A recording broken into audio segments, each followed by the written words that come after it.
que não são considerados seres vivos ou não. E aí nós vimos bactérias e também os fungos.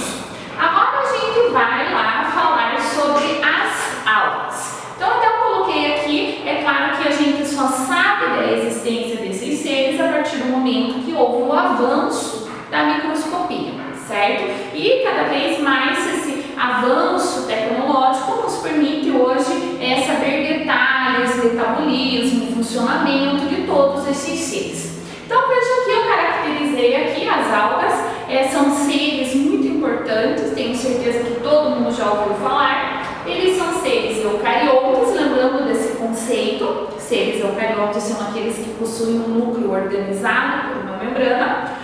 Fotossintetizantes, então isso significa que eles são autótrofos, porque através da fotossíntese eles produzem o seu próprio alimento. Aquáticos, então eles só vivem em ambientes aquáticos. E aqui, ó, uni ou pluricelulares. Então vocês conseguem observar nessa primeira imagem das algas, nós temos aí as algas unicelulares, elas são microscópicas, ou seja, só vistas através do microscópio, e já as algas pluricelulares, que a gente chama de algas macroscópicas. Bom, os tamanhos e as cores, eles são variados, então nós temos aí desde microscópicos, pequenos centímetros, até algumas algas nos mares que a gente consegue atingir 60 metros de comprimento. A coloração também ela é bem variada. Talvez quando a gente fala em algas, a primeira coisa que vem é uma alga da cor verde. Mas muito pelo contrário, é muito comum encontrar algas vermelhas, roxas, marrons. Então isso daí são dependente da espécie que a alga ela participa. Corpo das pluricelulares. Normalmente o corpo das algas ele é semelhante a uma planta, só que ele não é dividido em raiz, caule e folha. Ele é formado por uma estrutura anatômica que a gente chama de talo, que é praticamente a única estrutura que essas algas pluricelulares vão ter. Por que eu estou falando isso? Porque essa parte aqui chamada de talo, o corpo da alga, ela é extremamente importante para a sua reprodução. Além que é no talo que a gente encontra a clorofila, que é a clorofila que vai realizar a fotossíntese, mas a reprodução depende desse talo nas pluricelulares. Então vamos lá, a reprodução ainda a gente continua falando de uma reprodução muito simples, de forma assexuada, que é aquela que não tem troca de gametas, que simplesmente aquele organismo vai se dividir e dar origem a um geneticamente igual. Então basicamente nas algas unicelulares elas se dividem e dão origem a uma alga geneticamente igual. Nas pluricelulares o que acontece? Acontece uma fragmentação desse talo. Parte desse talo se desprende e ele vai dar origem a uma outra alga adulta.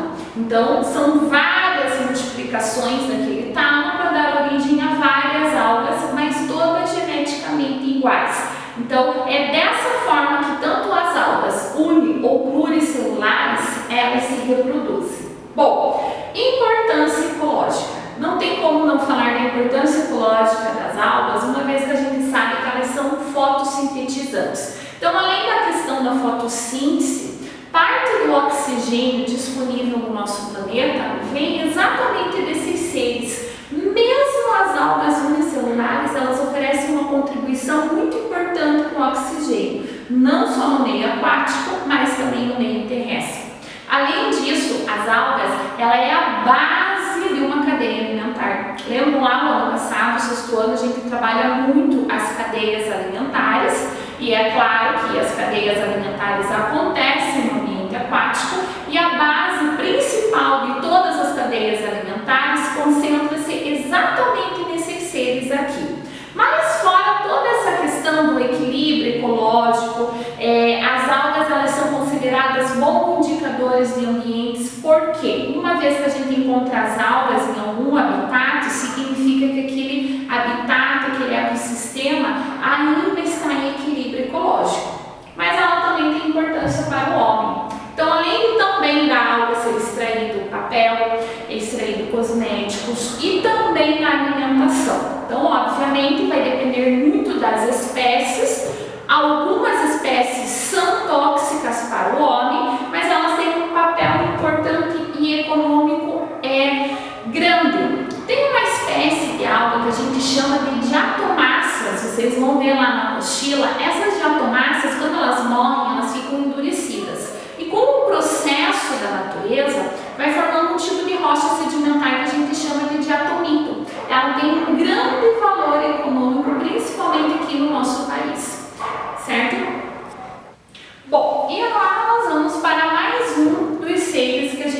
chama de microscópios, que são os protozoários. Os protozoários, eles fazem parte do reino protista.